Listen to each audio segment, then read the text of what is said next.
It is 7 p.m. in NYC and 4 p.m. in Sonoma, California. I am Sam Kimball from Crush Wine Experiences, and I want to thank you for joining us on virtual day trip to wine country. It's excellent to have you all here. We are here for a very cool visit with a small producer, wine producer in the Sonoma County, Sonoma Valley area named Winery Stef, where artisanal winemaking and the Zinfandel grape, America's grape, are the focus. And it is a place where the winery is founded and run by a French winemaker originally from the Loire Valley. And I think this is the first time on this live stream broadcast after I think we've done 120 broadcasts over the last 3 years. This is the first time we've had a winemaker who's originally from the Loire Valley in France. So I'm excited about learning a lot of his background and his traditions and legacy in winemaking.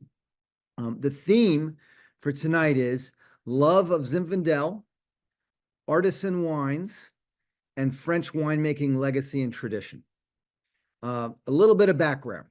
Stef Filiatreau first came to the United States in 1996 to California, and discovered and fell in love with the Zinfandel grape.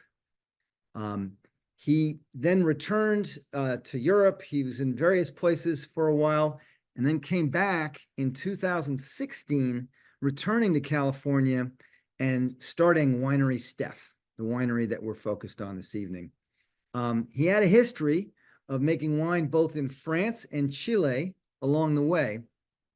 And after coming back to the US and settling down in the Sonoma Valley in 2016, starting the winery, he put out his first wines from Winery Stef in 2018, and the rest is history.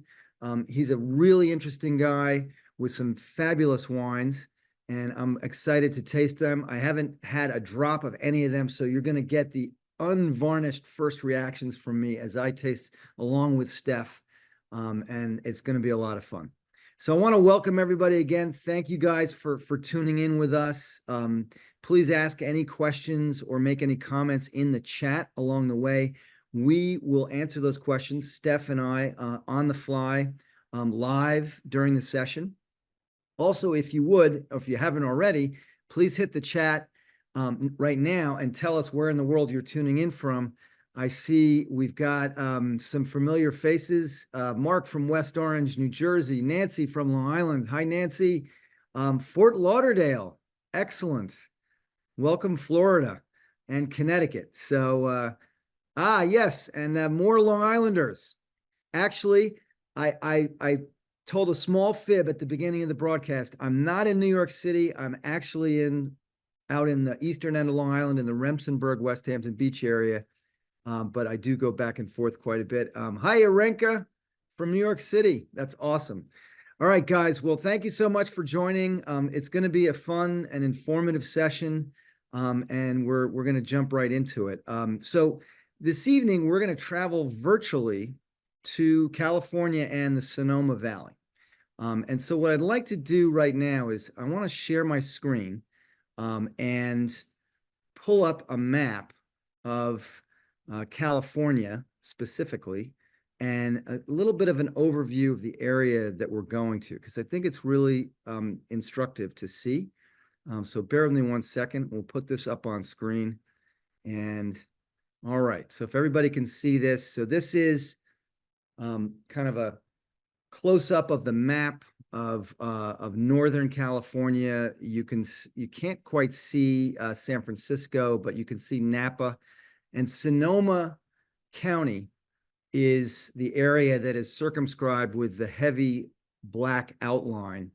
And you can see here that Stef has done a really nice job notating where the various wines we're going to be checking out and talking about this evening are from. All the way up at the top there, the last wine we're going to taste, the fourth in the sequence, is the Old Vine Zinfandel that comes out of the Dry Creek Valley. So Dry Creek is a major wine producing area in Sonoma. The Assemblage comes out of the Sonoma Valley area down near Sonoma Mountain. And the Meritage is out of Moon Mountain, which is neighboring the Sonoma Valley. And we're down sort of in the further south part of the Sonoma Valley. Stef himself is in Santa Rosa, right in the middle, smack dab in the middle of Sonoma County. So just to give you a little bit of background on the geographic perspective of where we are. And you can see on the left, bottom left of this map, a map of all of California. And the little red area is where we are, just north of San Francisco. So very useful. When we get into the wines, one of the wines is from Oregon, from grapes grown in Oregon. And we'll talk about that Chardonnay, and we'll put up a map of Oregon at that time, and the AVA, the American Viticultural Area, that wine comes out of. So, and I think that, you know, I would also like to talk a little bit about the fact that tonight, Stef and Winery Stef have put together a really nice offer for anybody who's interested in getting these wines. There's no pressure to get them, but if you are interested, there is a 20% discount on all the wines, and Stef and the winery have a $36 flat rate shipping offer for sending the wines around the country, and they ship to most U.S. states. I want to put up really quickly a screen that shows a little bit of that information, so you have it. Bear with me a moment. Let's see here. Hold on a second, guys. Pulling it up. So we are going to be looking at tasting and sampling 4 wines, and I will put them in the screen right now. Bear with me a moment, if we would. Thank you for your patience. Here we go. All right, so these are the 4 wines we're going to be profiling: Chardonnay, Assemblage, Meritage. Those are both blends, red blends, and then a 100% Zinfandel. The URL for the winery is winerystef.com, and you can see here the generous offer that they've put together for getting these wines, and also the flat rate shipping. Obviously makes sense to order 2 or 3 or 4 bottles, you know, if you're going to pay the shipping, not just one. And I will also, in the chat right now, I'm going to put a direct link, because they set up a page for Crush Wine Experiences so that people could go right there and see the deal. So that is in the chat right now. Put it in twice here. It doesn't need the number 25 at the beginning. So that's in the chat is the URL for the wines. So great to have that, and we're excited about it. Sonoma County is obviously one of the top 2 or 3 wine producing regions in all of California. There are 20-something different American viticultural areas, or AVAs, within Sonoma County. It's actually larger than Napa. And I think it's going to be really interesting to not only discuss these wines, the terroir of Sonoma, and also of the area in Oregon where the Chardonnay is made, but also get some of the winemaking philosophy from Stef, who's originally from the Loire Valley in France and grew up in a winemaking family. So very interesting background. So I'm excited about that. So our theme is artisan winemaking and the skill and the legacy of French winemaking techniques. Those are our key words. I can't wait to taste these wines. And with that, without further ado, I would like to introduce our guest, Stef Filiatro, who is the owner and founder of Winery Stef. Welcome, Stef. It's great having you here. I think, again, you're the first native of the Loire Valley that we've ever hosted on this show. So welcome, welcome. That's great. Thank you very much. Nice to see you, and thank you everybody for joining us tonight. It's wonderful having you. Where does this broadcast find you right now? So in Santa Rosa, in my home, right in the middle of Sonoma County. Excellent. And it's convenient, right? Because some of your wines are from further north and some are from further Yeah, south, so you can go to both sides easily. exactly. I'm just in the middle. Yes. Tell us a little bit about the more of the history of Winery Stef and how you got started, because you've been making wine your whole life. But Yes. Winery Stef is relatively new. It's the last 7 or 8 years, yeah? Yes. We start to produce wine in Sonoma in around 2016. But before that, you had been So making wine all over the world. But okay. what inspired you to start this winery specifically? Because you had been making wine and a lot of good wine before that. Okay, so to tell you a long story short, like you say, I'm from the Loire Valley in France. I was born in Saumur, which is a very nice place where we grow Cabernet Franc and Chenin Blanc. My family has a vineyard there, and I start to learn to make wine with them. And then I went to Chile in South America, where I stayed like 12 years making wine. Wow. And does your family still make wine in the Loire Valley? Yes, of course, it's called Domaine Filiatro. It's my name with Domaine, and they produce essentially red wine from and white wine from Saumur Champigny is the appellation. I'm going to put your name in the chat so Yeah, people, we can put they Domaine want to, they want to Filiatro. look you up. I just put it in. I think I spelled it correctly, but Yes, Filiatro is the family name. If you're it's a interested very yeah. in seeing the wines that come out of the family wine efforts in Loire Valley, just Google Filiatro, and you will find it. And what sort of wine production and work were you doing in Chile for 12 years? So in Chile, I was working for a winery producing Cabernet Sauvignon, Sauvignon Blanc, Merlot, and other grapes. Mm-hmm. I was the winemaker and the vineyard manager there. Wow.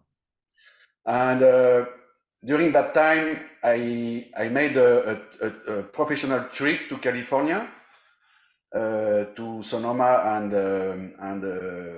and Napa Valley, where I had the opportunity to taste a lot of different wine. At this time, it was more everybody was showing their Pinot Noir, Chardonnay, Cabernet Sauvignon, and it was very nice. I really enjoyed the Napa and Sonoma. And before going back to Chile, I spent one weekend in San Francisco, and when I was visiting the pier, I I I saw a wine event called ZAP, Zinfandel Advocate and Producer. This was in 1996. And you went to the Zinfandel experience. So yes, I didn't know anything about Zinfandel because nobody told me about Zinfandel when I was in Sonoma and Napa. And so I bought my glass because at this time you bought your glass and you go into the pier and you had two files of winemaker presenting only Zinfandel, and in the middle you had some tables with a mountain of cheese on one, on the next one a mountain of bread. So it was like being in France, but better than France. And I spent 3 hours testing all the Zinfandel there, and I just fall in love with the grape and with the winemaker community. I really felt that a spirit of terroir, a great feeling of terroir, winemaker passionate about the grape, and a lot of the grape were very, very old vines, coming from a very old vines. So it was very, very life experience for me. So I went back to Chile, and each time I could, I had the opportunity to taste Zinfandel. I will do it, but it was not often because we don't have a lot of Zinfandel in Chile, and in France, absolutely no. So I always had in my head somewhere that sometimes in my life I will make some Zinfandel in California, and this was the idea. In 2016, I was living in Miami, but so not making wine, but wine was I was missing the wine world and the winemaking a lot. So I started to travel to Sonoma and meeting winemakers, and I found a winemaker whose name is Robert Rex and his wife PJ, and they become friends and mentors for me in Sonoma Valley. And he introduced me to this wonderful vineyard that you can see here on the screen. This is in Dry Creek Valley. It's a heritage vineyard planted in 1885, and today still like 80 years old in average. Okay, I want to slow down for a second. You Yeah. just said, and I hope everybody is catching this, that these vines here were planted in 1885, not 1985, 1885. 1885, yes. 1885. So they literally are 140 years old, these vines. Yeah, so none of them. This one I think is more like 90. Yep. But the vineyard is from that time, and is still farmed by the same family, and it's organically and dry farmed. Dry farm, so no irrigation and no irrigation, and certified organic. It's not certified because they are so small, but they cannot afford the certification fee. So, but it is organic, basically. Yeah. But they are organic, yeah. And I wanted to put this up on screen because these old vines, I mean, this literally, you're looking at the roots, the trunks here go back to 1885. They're 140 years old. Yeah, it's incredible. It's incredible. And you can see too, the other thing I want to point out for people is how deep, dark purple these grapes are. I mean, they're almost black, right? They're super dark. Yeah. Well, you and I are kindred spirits because I knew nothing about wine, and this is about 20 years ago before I got into the wine business. And I was doing business with a guy in New York City, and I went to his office. He had a huge wine fridge in his office. I said, "Well, you must be a wine enthusiast." He said, "I like it. I collect a little bit." And he gave me he said, "What do you like?" I said, "Well, I enjoy red wine." And he gave me a bottle of wine. I had no idea what it was. It wasn't in the standard like Bordeaux slim, beautiful bottle. It was in sort of a round bottle. It looked to me as somebody who was ignorant about wine, it looked like a cheap bottle of wine, right?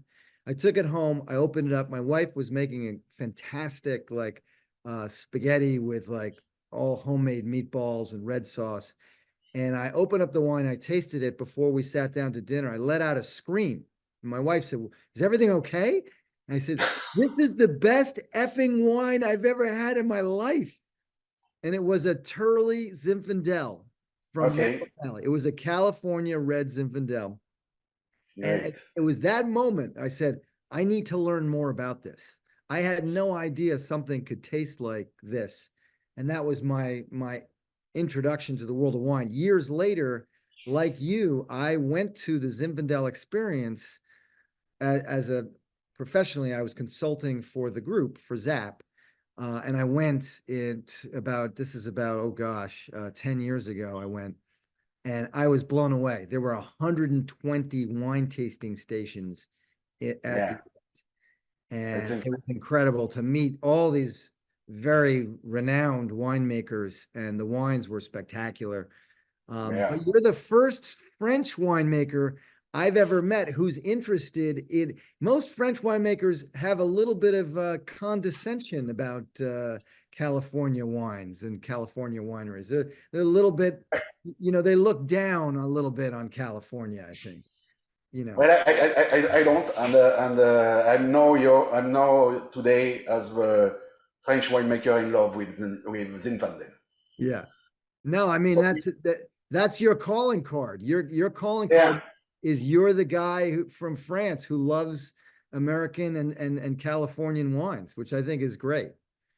so Um, this is Zinfandel who bring me back, and Zinfandel give me the or say inspiration to start this project Winery Stef.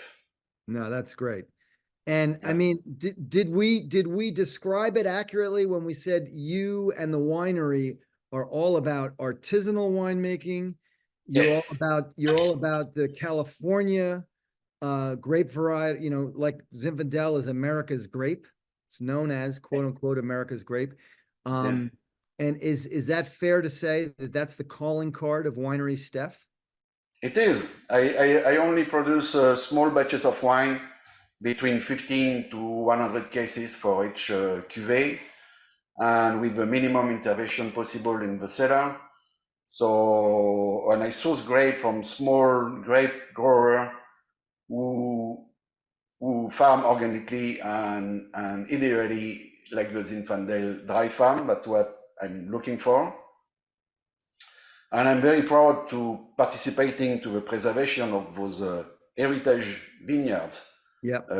All these old vine who were planted between 1850 and 1950 in California. I think it's really a legacy that we need to we need to preserve and to keep, because it's really treasures for me. So before we jump into the four wines we're going to profile, if you would give us what's the list of grape varietals? Which grape varietals do you produce? Now I know we're talking about Chardonnay, but you work with a number of grape varietals, and I think you make about 25 different wines. Yeah. Oh no, that's okay. For winery stuff, um, I came back and I start with Zinfandel, Yep. but after coming back and forth, I discover other vineyard who are very interesting. So basically, I have an assemblage who is with 7 different grapes. Yep. That I, one li- has I like heritage vineyard, yeah. and I like a very special blend. So So you work with not only Zinfandel, but you work with Merlot, Cabernet Franc, Cabernet oh Sauvignon, yeah, Zinfandel, Syrah, Sangiovese, and Petit Sangiovese. Verdot. You work with a number of ones, and then also in Oregon, you work with Chardonnay as well. Yes, in Oregon we produced some. What was like 5 6 years ago, and yes, we have a Chardonnay, we have a Tempranillo with Syrah, we have a Sauvignon Blanc, Riesling, and a very old Dolcetto. Yeah. And I want to touch on something. I hope this is okay. Can we tell people who are watching that you do two jobs? You have Winery Yeah. Step, but you do Okay. another job Yes. which I find very, very impressive. So everybody watching, Okay. So Steph has a quote unquote day job in addition to running and owning Winery Steph. yeah, Tell us what that is, Steph. yeah. I work at a custom crush winery in Santa Rosa as a cellar worker, and I help other winemakers. That's where we give service to around 25 different brands and wineries. And last year, we work with maybe 30 or 35 different varieties of wine. So that's something that I really enjoy also, because I get a lot of experience from different vineyard and winemaker. So but yeah, that's my day job, and then I also work on winery stuff. So I just put a question in the chat. Does anyone know what a custom crush winery is? So Stef's day job is he's a cellar worker, and he doesn't like to say it, but I'll say it. He's also kind of a winemaker at a custom crush winery. And a custom crush winery is where if you have a wine brand, you might be a celebrity who doesn't really make wine, or you might be somebody who just doesn't, you might own a vineyard, but you don't have a winery facility. You would make your wine at a winery that makes wine for other people. So it makes wine for other brands. It doesn't, the custom crush wineries usually don't have a brand of their own. They're making wine for this person or that person or this other winery. And so what Stef does is some of the most, I will tell you, some of the most skilled and knowledgeable people in winemaking that I've ever met work in custom crush facilities doing winemaking and cellar work for other people who are making wine. Mark has a question, Yeah. Stef.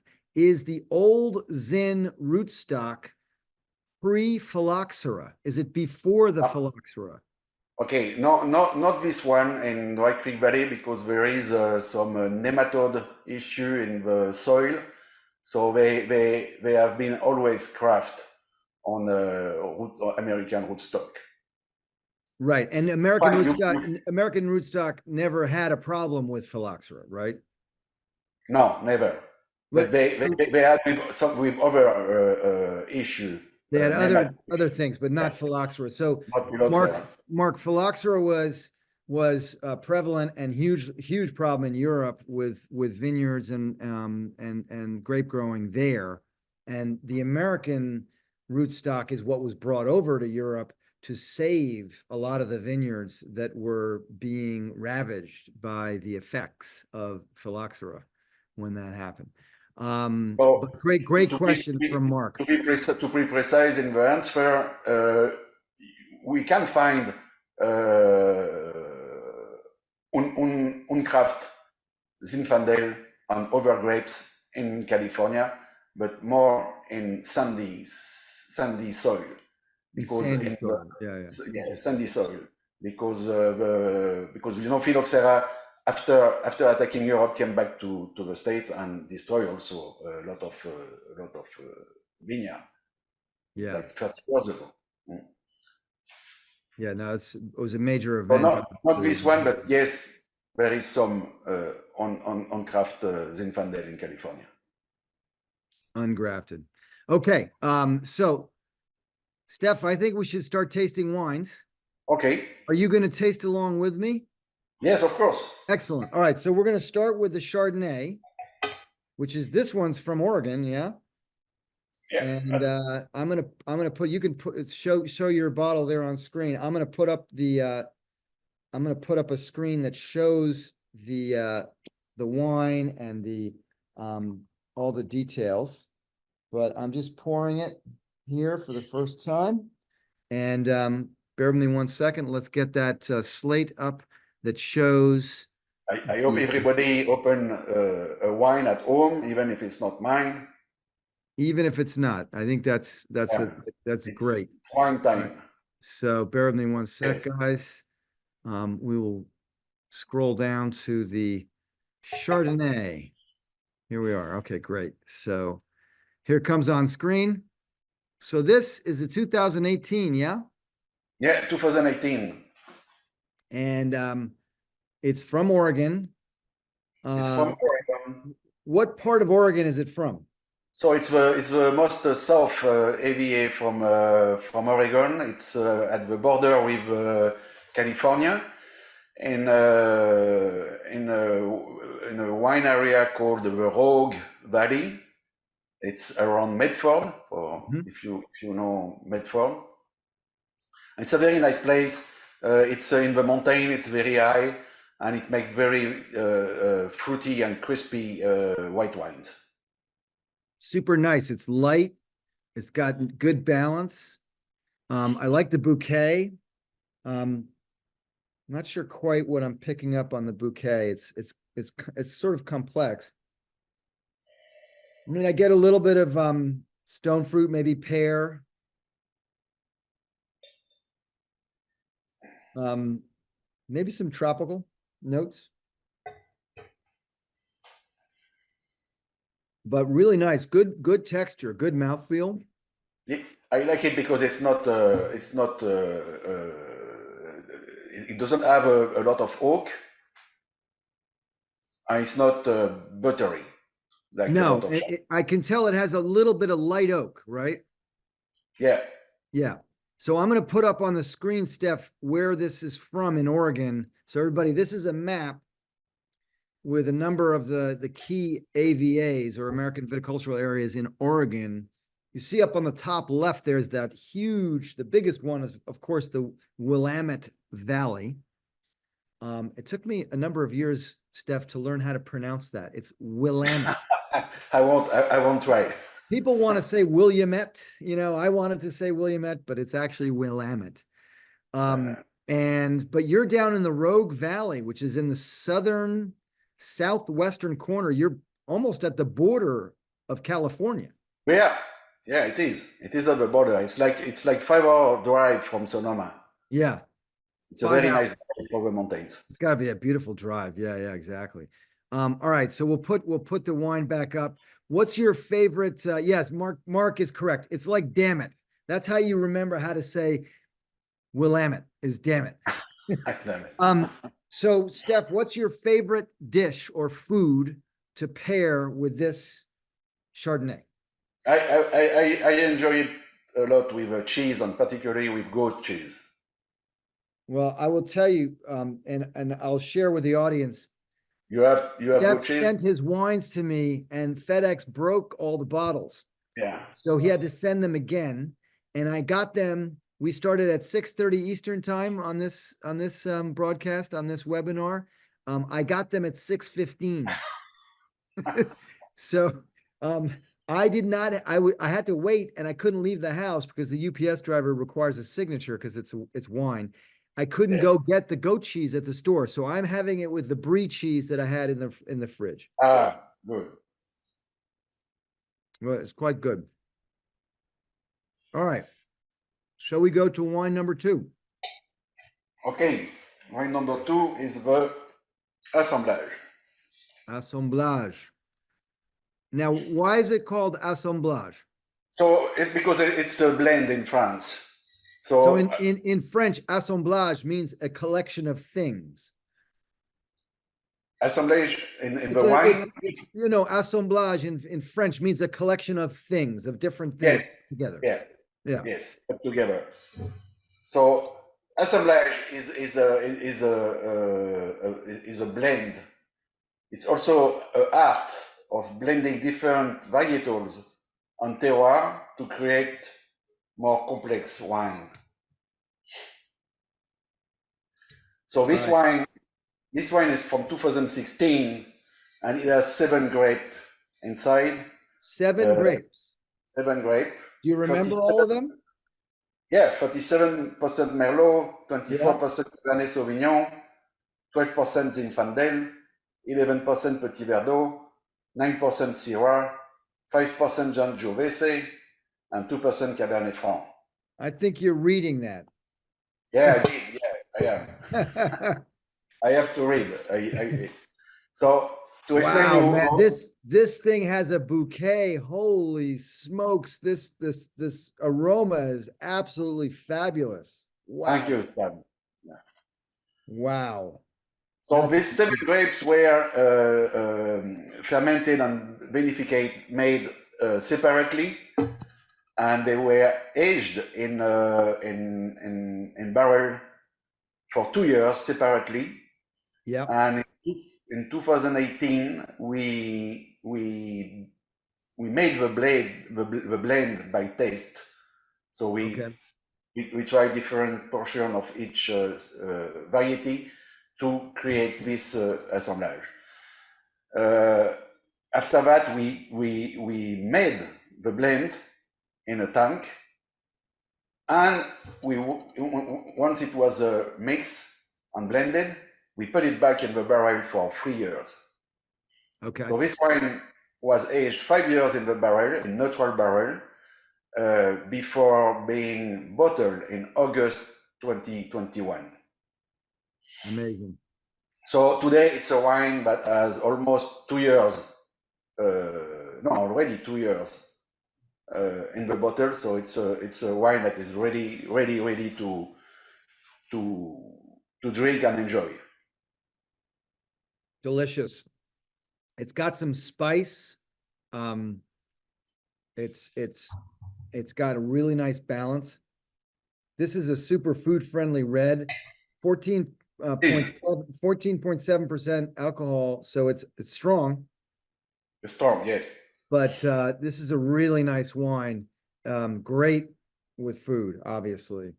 And you can tell, those 7 grapes in this blend really add a lot of flavor characteristics to it.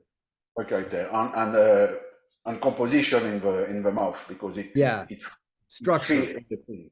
Yeah, really nice structure. Every corner of the mouth. This has a lot of spicy notes. I think it's got some black pepper.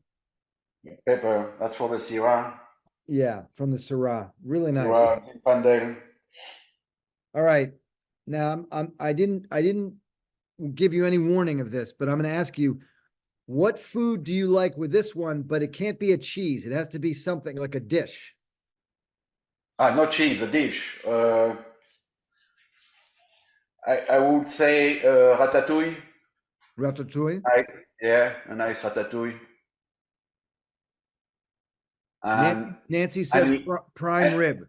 Of course. Any meat. If you are a meat eater, you can have any meat with this. It's nice. Any recipe with wine sauce, red sauce. Yeah. Boeuf bourguignon or a vegan bourguignon with mushrooms. That's very. You can also have with a nice pizza. You took the words out of my mouth. I was going to say pizza, but I didn't want to sound. It would be a very nice artisanal pizza, but I didn't want to sound unsophisticated. You can. Excellent. And this one, let's put it back up on screen. Bear with me 1 second. This one is $45, but you get 20% off. Yeah, that's for 36, and it's a wine from 2016. Yeah, so this is for 36. This is actually a really good value. I'm going to put up the slate so everybody sees the screen. But the assemblage, 7 different grapes blend. This is a dynamite, food-friendly wine, and it's not too pricey. It's within range. The next wine we're going to taste is a very high-end wine, which I would recommend for special occasions. But this is a nice wine to have if you're just having people over for dinner and you want to have a nice bottle of wine. I don't think it's an everyday wine, like just, have a glass or half a glass with dinner when you're home, just alone. But when you have company, this is a really nice wine to serve. So I commend your and congratulate you on this one. It's really quite good. Thank you very much, Sam. Yeah, I think it's a very nice wine too. All right, so now we're going to go to the Meritage. This is the Rolls Royce of the Winery Stef portfolio. This is the Mercedes-Benz, the high-end wine that you make. And this is also a blend. I will put it up on screen. Okay. Yeah. So this is very interesting because it's a field blend. Field blend. All right. Tell everybody what is the definition of a field blend. So a field blend is a very, very traditional, ancient method of planting and growing vineyards. It's basically mescling different variety into the same plantation. So you can have, in this one, for example, there is different field blend. This one is a Bordeaux type field blend, but you have also Portuguese and Italian very old heritage vineyard field blend in California with Zinfandel as a major grape and a lot of other different grapes. Maybe sometimes you can have 14, 15, 25 different grapes, including a mix of red and white grapes. So it's very, very interesting. So this one is 50% Cabernet Sauvignon, 34% Cabernet Franc, 15% Merlot, and 1% Petit Verdot. And it's at 800 feet above the Sonoma town in the Moon Mountains. In the Moon So, Mountain area. Yeah. We can show that briefly here. Bear with me one second, guys. I'll put that map back up because I think that's sort of an interesting. Yeah, and this one we only produce around 576 bottles, and it's the first time that it is released on the market. So it's So it was you only made 576 bottles from this vineyard, yes. of, so of the this vineyard is called particular Rancho Salina. Yeah. It's a very well-known vineyard in Sonoma. So you literally made 48 cases. That's it of this. Yeah, wine. that's it. That's Yeah. it. This wine is 15.5% alcohol by volume. Yes. So this is a very strong red wine. It's a strong red wine. This has got a great nose too. It's like a different. It's not the same spice notes. It's a softer. It's softer. It's 2019 and it was bottled in 2022. Wow. Holy smokes. That is unbelievable. Stef, Thank you. I have to ask you, like, what is the typical reaction to somebody when they taste that wine for the first time? Well, they are surprised. They they enjoy it. They just love it. I mean, they are buying wine ready to share and to put on the table with your friend and family. With a nice dinner. I saw someone is cooking bœuf bourguignon in the oven. That's as I made it too.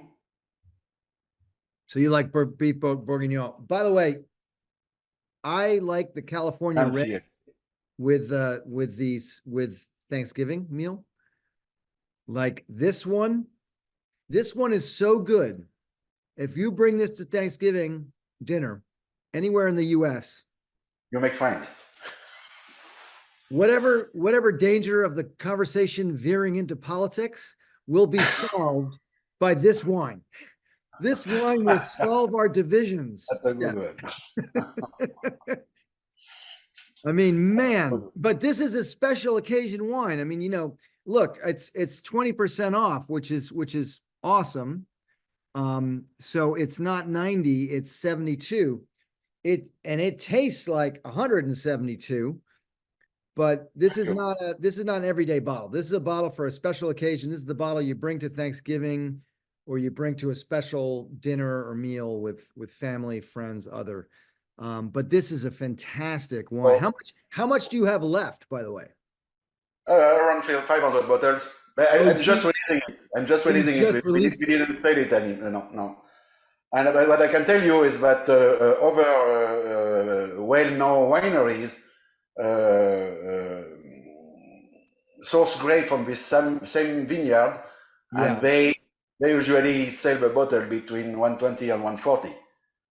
So as I am starting, I'm pressing it a little bit under that, and I'm happy to share it with your with the people on the today assisting at the wine tasting with a 20% discount. All right, Nancy, you know, touche, you got me. I do want all of the 500 bottles of the Meritage. But I need to put together a payment plan with Stef first. So yes, I will become a member of the Meritage Alliance. Thank you for talking about that, because there is a Meritage Alliance in Sonoma. which promote all this meritage. Meritage is typically the Bordeaux blend wine. Yeah, so tell everybody, and especially coming from you, you're a voice of authority. What is the definition of meritage? Because wineries all over the world make meritage, but it really comes out Oh, of France, yeah? I think it's only in California. Well, yeah, I'm all right. So meritage, we had a meritage from New York State on a Oh, sorry. recent on So a it's recent it's broadcast. only in the States, yeah. We've had them in California, but the original sort of construct or definition of meritage came out of France, yeah? Yes, it's from Heritage and from I don't remember exactly what the story is, but Now, does your family make a meritage, or is that no, no, because no, no, it's no. Loire Valley? You can't. That's the other thing. I discovered it here in Sonoma. Oh, is that I right? never had heritage in France. Okay, right. I believe it's really something that what was created in Sonoma or in the States by producers who wanted to make a Bordeaux blend. So Hmm. because Cabernet Franc, Cabernet Sauvignon, Merlot, and Petit Verdot, that's the typical Yeah. grapes in Bordeaux. So that is the story. So Mark's question about the Meritage Alliance is a very relevant question because there's obviously an active effort here in the States Yeah. to have a group of people making Meritage. Yeah. Anyway, well that one, sorry, Nancy, I tasted, I was like, oh my God, it was similar to the reaction I had to that Zinfandel 20 years ago. I was like, I have not tasted something like that in a long time. I'm not an expert on Meritage, but that's perhaps the best one that I've ever had. So So Meritage combines merit with heritage. So with merit is for quality of the heritage. grape, Yeah. and heritage is for the century-old tradition of blending. Okay, and it was created in the 80s by a group of American vintners to promote the wine from the New World. Got That's it. the story. Perfect. All right. All right. So we should move along to the Zinfandel, yeah? Okay, Let me hold on one second here. This one we don't have a screen on, so we'll just hold up the bottle to, if you can hold it up, you don't Steph. have a screen? Yeah. Okay. So if everyone can see, Here it is. here it is. That's a good shot. Yep, yep. So this is an Old Vines. Yeah, this is the old wine that you can see behind you. The same picture, almost the same picture in winter and just before the harvest in 2021 on the left. Let me put that back up because I think that's a particularly apt photo for everyone to see again. That you have these 140-year-old vines. Now your vines are a little younger than, are these 140 or are they a little younger Oh, I than think this one is around 90, 90, 95. but they're still quite Yeah, old. 90 is Just quite, for the quite old. sake of Yeah. comparison, and for those of us based on in New York and in Long Island, for example, most of the rootstock and vines that you see in places like the North Fork region or the Hudson Valley or even the Finger Lakes, you know, you might see some that are 40 years old. Those will be unusually, those will be outliers. They're quite old for the region. Nothing is 90 or 100 years old like this. And the old vines, correct me if I'm wrong, Steph, but the old vines produce fewer grapes, less fruit, So but the that's the, but the, yeah. but the quality of the fruit is very, very high. Quality of the food is very high, but it makes wine very profound, with a very strong sense of terroir Yeah, because they are part of the terroir for 100 years. So and grow by several generations.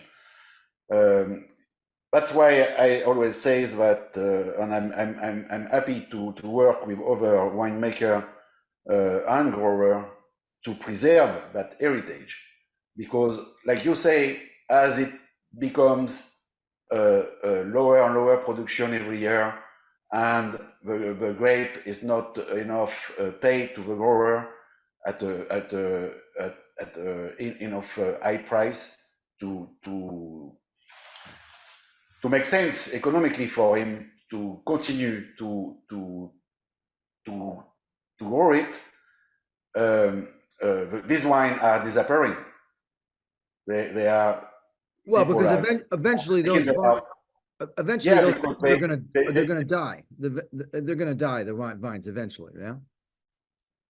they can die, but they are not dying. They are putting out to put some new wines vines that are producing more. Right. They want more yield. Yeah. Yeah. So that's what we have to support. We have to support those producers who are continuing to grow the old vines and so that we can make wine from the old grapes and share it with the public. So Nancy has a question, which I'm gonna bring in a second, but I want to say, Nancy, I'm not gonna freak out on this one, but this one is also fantastic.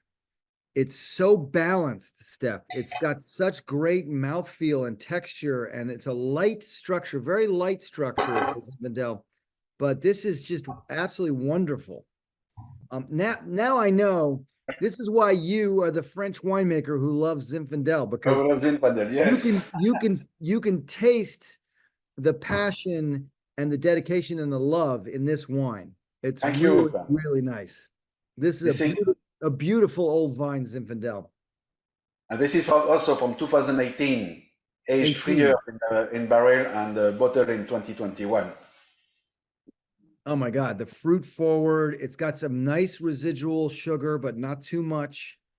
That's a super balanced, really, really nice wine. It makes you want to have another sip every time you taste it. Thank you. All Yeah. right, so Nancy's question is, do you graft on top of the old vines? No, No. the vine are craft when they were planted. So there's no So grafting. It's all original. it's the original, yes. The stems are still growing from the original rootstock. From original plantation, yes. What Nancy mean maybe is that sometimes when we need to change the variety in a vineyard, we can craft on the Sauvignon. We can craft, for example, Cabernet Sauvignon to change from white wine to red wine. Some people do that, but no, those wine are planted since 100 years ago. So this will sound potentially sort of shocking or alarming, but I think this is the strongest wine in terms of alcohol by volume that I've ever tasted. This is a 17.6% alcohol by volume, but it's so smooth and it's so delicious and easy to drink. It's a little bit dangerous because it's a very strong wine. But I don't know that I've ever had a wine that's 17.6. It's up there. That's But it's delicious. Now, what's your favorite pairing food-wise for this wine? okay. So this wine is almost, for me, it's like almost a port because it's very high in alcohol and it has some sugar. It's got So residual, natural sugar. There's no added sugar. It's just residual. no, it's natural sugar from the fermentation because like late harvest, because the alcohol was so high, the yeast stopped working and die, and we didn't force. We like to be low intervention and make natural wine, so in the natural way. So we just leave it like this because we believe it's very, very well balanced. So I have it an aperitif or in dessert with chocolate, or I can also enjoy it very much with spicy food because the sugar balance the spicy of the food but it doesn't kill the Zinfandel. It's very hard to find a wine, a red wine, to match with to pair with spicy food.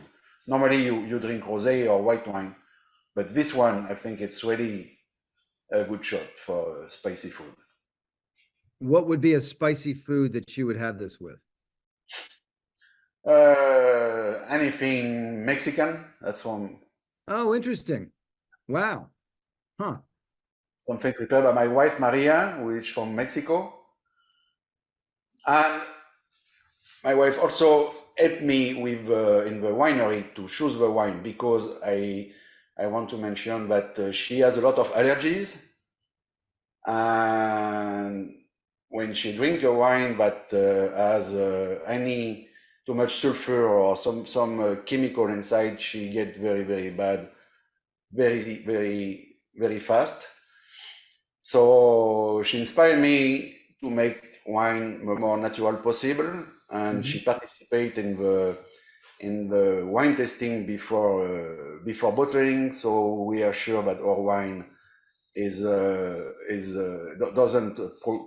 doesn't produce any allergy to anyone.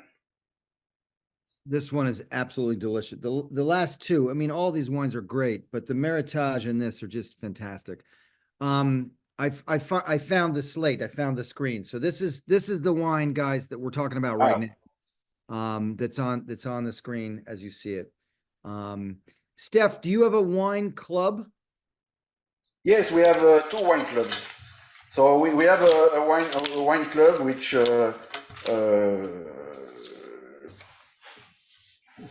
which people who are purchasing wine like this offer are invited to participate. It's almost the same offer, and we expect people to buy 12 bottles a year. So when you make your that's it, 12 bottles, that's it. Yeah, I mean, yeah. That's very modest. That's very reasonable. Yeah, if you want to buy 48, we are very welcome to do it also. Yep. But so let me explain something for everyone watching. Stef does not have a tasting room. no. You can't visit him and go taste the wines in Sonoma, for example. The way you can get these wines, if you are interested in them, is by ordering them from the website, and or by being part of the club, which 12 bottles a year, that's a very reasonable club to be in. That's a very inexpensive club to be in. What states do you ship to? So basically, almost every state in the United States, unless we have people who are watching from. We have people watching in Miami, Florida. You ship there, yeah. Miami, no problem. Connecticut, yes. New York, yes. Yes. Yeah. Okay. Good. Okay. And the best way to get them is from the website, obviously. With through the link you put there with a special offer for crush wine, which is the same offer than if you are part of a wine club. So you don't. Oh, so this is like being in the wine club without joining. Yeah, it's like being in the wine club, but it's a special offer, so you can taste the wine and then you decide if you go into the wine club or not. Yep. Now, Mark had a question. Can you actually taste the residual sugar as you drink it, or you just sense the sweetness on the finish? Mark, that's a really good question. Very good question, yeah. I think it's more the latter. You get it on the finish kind of thing. I don't know. It's present all the way through, but it's not an RS residual sugar, quality that in any way bothers you. It's more it actually enhances and makes the wine better. But I think it's probably as you drink it, it's not just on the finish. So as Stef said, this is a great pairing with chocolate. But it's also a great pairing. This would be a great pairing with like a real artisanal wood-fired pizza with like Calabrian sopressata, like the real, not pizza you get at the pizza parlor down the street, but like really good, like Neapolitan artisanal pizza. So it'll go with a lot of things. My original pairing, of course, is homemade spaghetti and meatballs. But I mean, it's going to go with a lot of dishes. I would have this with a roast chicken with rosemary. Yeah, of course. It would be great. Well, Steph, this is So how we, much residual sugar? Mark asks. Do you know? Is there a bricks oh level? yeah, I know. Of course, I know. It's You nine nine know, grams. Mark, you're asking a winemaker who works in a custom crush facility. He probably knows the bricks level off the top of his Okay, no, head. I like to be transparent. So yes, it's 9 gram sugar, but 9 grams. I assure you, you don't feel it because it's 17.5 alcohol. So everything is balanced. It's not something that will give you a bad impression. And again, it's natural sugar. It's the sugar from the grapes. It's not added sugar. So Right. it's Exactly. really balanced. Excellent. Well, guys, if you have any other questions, please put them in the chat. And it's such a pleasure to hang out with Steph. Thank you very much. Ridge. Oh, I didn't know somebody was watching from Ridge. Very cool. Just a quick comment. Steph may or may not know that we do a Buccaciani Ranch, Old Vine Zinfandel as well, and a Carignan. Well, listen, we But are huge fans of Ridge, and in my wine retail store, we carry a whole slew of Ridge selections. So I think that's a great addition to the chat here. You know, there are Old Vine Zinfandel producers. Obviously, Steph is doing a fabulous job here, but the fact of the matter is, like, one of our Range vineyard. is, you know, you get some Old Vines from Ridge is one of the premier producers of these things out of California. And so I had no idea I, you were here, but thank you for joining. Maybe I will contact them and visit them so we can taste Zinfandel together. Absolutely. Ridge Vineyard. As Mark said, Steph, that's pretty high class company when we have Ridge in the house. Who, if I Wonderful. may ask, who from Ridge has joined Yeah, us? who from If you Ridge is could there? put your name in the chat, it would be great to see. We're big fans of Shauna and Mark and the whole team there at Ridge. And of course John Olney. John Olney is, I just saw him at Zinex a few weeks ago, the head winemaker. Sonia, oh cool. Montebello. Sonja, Sonia, okay. welcome. Guys, everyone watching, you know, we have like royalty in our midst here with Sonia from Ridge. So thank you so much for joining. Well, Steph, it is such a pleasure. It was my pleasure. Enchanté. Enchanté, merci beaucoup. Thanks a lot. Yeah, it's great to have you, and I look forward to seeing you again soon out in California. I hope to be out there before the next Zinfandel experience. Okay. Yeah, by the Sometime way, this everybody, year. Steph went from being a surprise guest and stumbling upon this event 10 In or 15 '96. years, 20 years ago, to now he's an exhibitor and he actually pours his wines at the event. So he became a part of this thing, which is Part of this thing, amazing. and I'm very proud and honored to be part of this. Excellent. Well, listen, thank you, and thank you everybody for tuning in. And we will see you soon. We don't have a next virtual on the schedule now, but there will be one coming up soon, and we'll send out an email, and hopefully you'll be able to join us. And Steph Filetro, it was a pleasure, and Sam, my pleasure. enjoy some more of the wine. Anybody on Long Island, I'm here home alone tonight, so if you're near Luxembourg, just email me, info@crushwinexp. I've got 4 bottles of open wine here. Somebody's got to drink them. Maybe you can share it, yeah. Exactly. All right. Thanks so much, everybody. Have a great night. And Steph, thank you so much. Thank you so much, everybody, too. Have a nice night. Excellent. Take See care you now. soon. All right. Bye-bye. Bye-bye.